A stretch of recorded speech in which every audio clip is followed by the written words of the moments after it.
जब चुनाव आता है तो विभिन्न बातें होती हैं समाज में और राजनीतिक पार्टियां प्रयास करती हैं। राजनीति संभावना का क्षेत्र है। राष्ट्रीय लोकदल लगातार जमीनी मुद्दों पर संघर्षरत रही है और हमारा संघर्ष जारी रहेगा। 2024 लोकसभा का चुनाव नजदीक है और ऐसे में अफवाहों का दौर भी जारी है। मंगलवार को एक अफवाह ऐसी उड़ी कि उससे सबके दिल में एक तरीके से कहा जाए तो सवाल उठने लगे और वो ये था कि आरएलडी और भाजपा की नजदीकियां बढ़ने लगी है और हो सकता है कि वो गठबंधन भी कर ले। हम इसको अफवाह इसलिए कह रहे हैं क्योंकि आरएलडी की तरफ से कोई घोषणा नहीं हुई है और जो आरएलडी के राष्ट्रीय प्रवक्ता हैं रोहित जाखड़ जी, उन्होंने इस बात को झूठा बतलाया है। हमारे साथ रोहित जाखड़ जी हैं ज्यादा बातचीत के लिए। रोहित जी, जो ये बात आई है सामने निकल के कि बीजेपी और आरएलडी एक तरीके से गठबंधन का प्रयास कर रही है, आपने हालांकि इसको नकार दिया है, लेकिन ऐसी चीजें कैसे सामने आती हैं, कहाँ से आती हैं और क्या वजह रहती है इसकी, आपको क्या लगता है? देखिए, जब चुनाव आता है तो विभिन्न बातें होती हैं समाज में और राजनीतिक पार्टियां प्रयास करती हैं। राजनीति संभावना का क्षेत्र है। राष्ट्रीय लोकदल लगातार जमीनी मुद्दों पर संघर्षरत रही है और हमारा संघर्ष जारी रहेगा। कोई भी ऐसे विषय पे अगर आप कोई पुख्ता जानकारी मीडिया को और समाज को मिलेगी तो मात्र आदरणीय जयंत चौधरी जी राष्ट्रीय अध्यक्ष हैं, वही इस पे कोई टिप्पणी करेंगे या कोई संचार करेंगे। इसके अलावा राष्ट्रीय लोकदल जो गठबंधन में 7 या 8 सीटों पर चुनाव लड़ रही है, सभी सीटों पर राष्ट्रीय लोकदल अपने सिंबल पे और अपने कार्यकर्ता को चुनाव लड़ाएगी। 7 या 8, एक सीट का फेरबदल कैसे हो रहा एक है या कि दो सीट समाजवादी पार्टी से जो बात हुई थी वो 7 सीटों पर आई थी? एक या 2 सीटों का अभी और चर्चा है। उम्मीद है 8 हो जाए, 9 हो जाए या 7 ही रहें, ये समय बताएगा। अच्छा, यही तो शायद वजह सामने आ रही है कि आरएलडी का रुख भाजपा की तरफ है। ये जो बातें फैल रही हैं ये इसी वजह से फैल रही है कि जो समाजवादी पार्टी है उनसे सीटों के बंटवारे को लेकर कहीं ना कहीं मेल भाव नहीं बैठ रहा है। नहीं, ऐसा देखिए, स्पेकुलेशंस लगाना आसान काम है, किसी के लिए भी लगाई जा सकती है।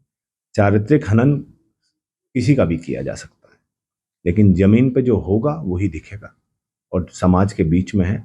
निश्चित ही सामाजिक भावना के अनुरूप ही राष्ट्रीय लोकदल फैसला लेता है, लेता रहेगा। 7 सीटें या 8 सीटें कौन सी हैं, उन सीटों के बारे में थोड़ा सा बता पाएंगे आप? अभी लगभग कैराना, बागपत, मुजफ्फरनगर, बिजनौर, अमरोहा, हाथरस, मथुरा और इसमें नगीना या मेरठ 2 सीटें जुड़ सकती है। मुजफ्फरनगर में एक ही सीट पे कहा जा रहा है कि समाजवादी पार्टी चाह रही है कि वो उनको मिले, आरएलडी चाह रही है उनको मिले। इसमें क्लियरिटी कब तक आएगी? जल्दी। चुनाव से पहले चीजें क्लियर हो जाती हैं और सही समय पे चीजें क्लियर हो जिस तरीके से रोहित जाखड़ बात करते हैं उस तरीके से आज रोहित जाखड़ का रुख नहीं लग रहा है, ऐसा क्यों? नहीं नहीं, ऐसा कुछ नहीं है। मैं आपसे पुनः कह रहा हूं कि राष्ट्रीय लोकदल जमीनी मुद्दों पर लोगों की मूल भावनाओं के अनुरूप संघर्ष करता रहा है और भावनाओं के अनुरूप फैसले लेता रहा है, फैसले लेगा। विवाद है कहीं ना कहीं सीटों को लेकर समाजवादी पार्टी से? देखिए, मैंने फिर कहा, जिन सीटों पर राष्ट्रीय लोकदल के कोटे में जो सीटें हैं उन सीटों पर राष्ट्रीय लोकदल अपने सिंबल पे और अपने ही कैंडिडेट को चुनाव लड़ाएगा, जो राष्ट्रीय लोकदल का कार्यकर्ता हो। अपने ही कैंडिडेट पे बड़ी महत्वपूर्ण बात आपने कही कि समाजवादी पार्टी कहीं ना कहीं ये चाहती है कि सिंबल आरएलडी का हो जाए, कैंडिडेट उनका रहे। देख, हर आदमी बार्गेनिंग में प्रयास करता है कि उसके हिस्से कुछ फालतू चीज आ जाए। राष्ट्रीय लोकदल का प्रयास है कि उसके हिस्से जो समाज में, जिस क्षेत्र में हम लोग कार्यरत हैं और संघर्षरत हैं, उस क्षेत्र की नुमाइंदगी हम ही करें। अब 12 तारीख में एक बागपत में चपरौली में एक कार्यक्रम होने जा रहा था। चौधरी साहब की जयंती थी और उसमें मूर्ति का अनावरण भी होना था।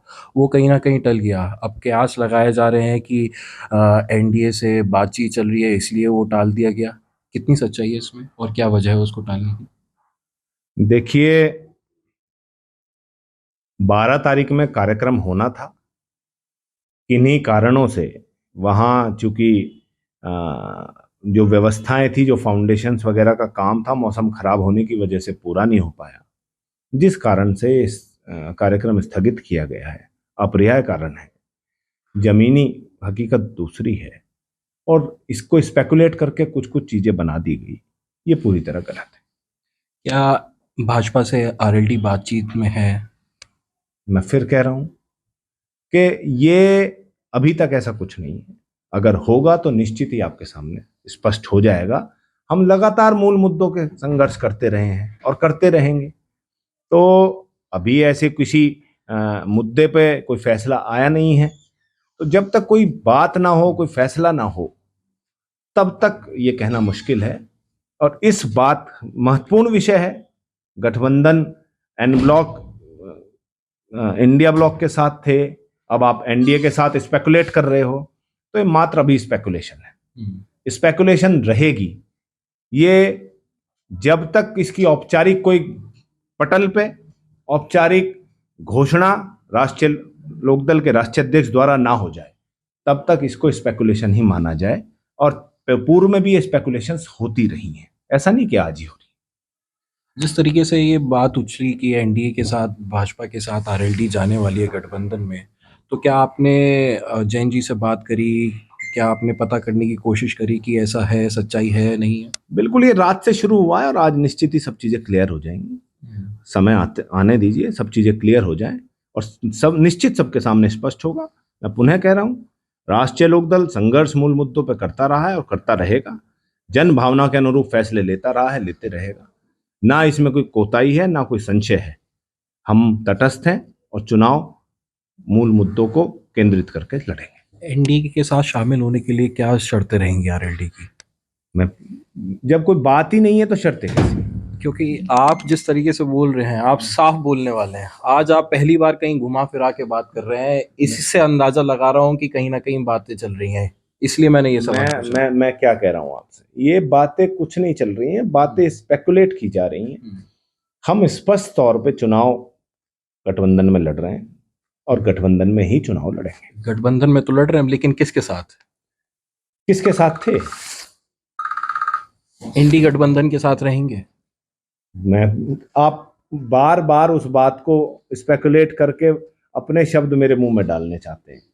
मैं कह रहा हूं, गठबंधन में चुनाव लड़ रहे हैं, जन भावनाओं के अनुरूप फैसले लेते आए हैं, लेते रहेंगे, मूल मुद्दों पर चुनाव को केंद्रित करेंगे। हम लगातार किसान का, मेरे वंचित बेरोजगार की आवाज को उठाते रहे और आदरणीय जयंत चौधरी जी ने किसी भी वर्ग को के लिए संघर्ष करने में कोई कोताही नहीं बरती है। और हमें विश्वास है, श्रद्धेय चौधरी चरण सिंह जी की विचारधारा को हम आगे बढ़ाने का काम करेंगे। आखिरी सवाल आपसे, क्या ये प्रेशर पॉलिटिक्स है? जिस तरीके से समाजवादी पार्टी के साथ आपका सीटों का बंटवारा हुआ है, आप कुछ सीटें और भी चाहते हैं जैसा भी आपने बताया, क्या ये प्रेशर पॉलिटिक्स है? हम तो स्पष्ट तौर पे सारी बातें कर रहे हैं। क्योंकि आरएल मैं इसमें फिर से एक सवाल जोड़ लेता हूँ, क्योंकि आरएलडी इस टाइम फ्रंट फुट पे नजर आ रही है। वो बार्गेनिंग करने के लिए फ्रंट फुट पर है, चाहे कोई सी भी पार्टी हो बार्गेनिंग कर सकती है मजबूत स्थिति में। राष्ट्रीय लोकदल जिन सीटों पर चुनाव लड़ रही है, उन पे अपने कार्यकर्ता को चुनाव लड़ाएगी। सिंबल भी राष्ट्रीय लोकदल का होगा, कार्यकर्ता भी राष्ट्रीय लोकदल का होगा।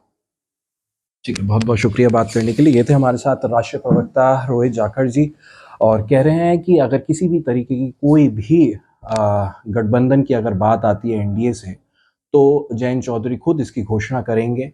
अभी तक ये साफ है तस्वीर कि एनडीए के साथ गठबंधन नहीं है आरएलडी का, और इंडी गठबंधन जो है उसके साथ ही आगे चुनाव लड़ने जा रहे हैं। अनमोल शर्मा, टीवी 9 उत्तर प्रदेश, मेरठ।